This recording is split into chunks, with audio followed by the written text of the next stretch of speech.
오늘은 많은 분들이 처음 듣고 헷갈려 하시는 개념, 탈중앙화에 대해 쉽게 풀어보려 합니다.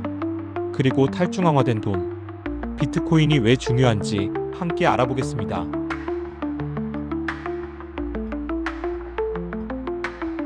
탈중앙화란 중앙에 컨트롤 타워가 없는 시스템입니다. 모두가 주인이고 모두가 참여할 수 있는 구조죠. 예를 하나 들어볼게요. 혹시 토렌트라는 프로그램 들어보셨나요? 우리가 보통 인터넷에서 파일을 받을 땐 파일을 저장해둔 서버에서 직접 받아오게 됩니다. 하지만 토렌트는 달라요. 중앙 서버 없이 파일을 가진 모든 사람들이 서로 주고받는 구조입니다. 나도 누군가한테 받고 또 다른 누군가에게 줄 수도 있는 거죠. 이 시스템의 가장 큰 장점은 무엇일까요? 중앙이 없으니까 중앙이 망가져도 전체 시스템이 멀쩡하다는 겁니다. 한 곳만 부서서 전체 시스템을 멈출 수 없다면 그건 굉장히 튼튼한 구조죠. 중앙집중형 시스템은 가운데 하나가 고장나면 전부 마비됩니다. 탈중앙형 시스템은 여럿이 연결돼 있어서 하나 둘 망가져도 전체는 돌아갑니다. 즉 단일 실패 지점이 없는 것, 이게 바로 탈중앙화의 핵심입니다. 물론 단점도 있어요.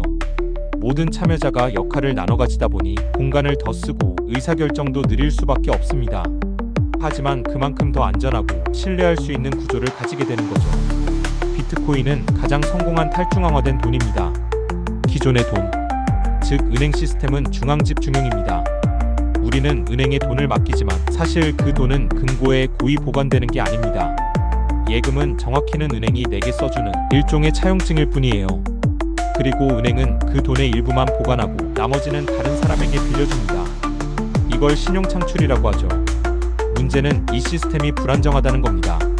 갑자기 많은 사람이 돈을 찾으러 오면, 은행이 해킹되면, 금융위기가 터지면 내 돈은 돌려받지 못할 수도 있습니다. 심지어 일일 출금 한도, 예금자 보호 한도 같은 제약도 따르죠. 어떻게 보면 내 돈인데 내 맘대로 못 쓰는 구조인 셈입니다. 비트코인은 이런 문제를 해결하기 위해 만들어졌습니다. 비트코인 네트워크에서는 모든 거래 내역이 블록체인이라는 장부에 기록되고 이 장부를 전 세계 모든 참여자들이 똑같이 복사해서 가지고 있습니다. 누가 얼마를 보냈는지, 어느 주소에 얼마가 남았는지 전부 다 검증되고 공유되는 구조죠. 누군가 이 장부를 조작하려 하면 다른 노드들이 해시값으로 확인하고 이건 가짜야 하면서 무효화시켜버립니다. 즉 누구도 마음대로 조작하거나 멈출 수 없는 진정한 의미의 신뢰 없는 신뢰 시스템입니다.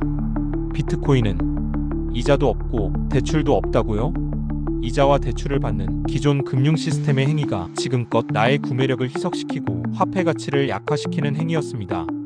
비트코인은 레버리지를 통한 금융위기 가능성도 없습니다. 총 발행량도 2100만 개로 고정.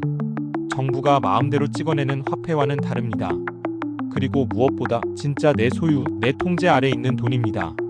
누구에게도 허락받지 않고 언제든 내 마음대로 쓸 수 있는 진짜 돈입니다. 마무리하겠습니다. 탈중앙화는 더 느리고 복잡하지만 그만큼 안정적이고 안전한 시스템입니다. 그리고 비트코인은 그런 탈중앙화 철학을 바탕으로 만든 돈입니다.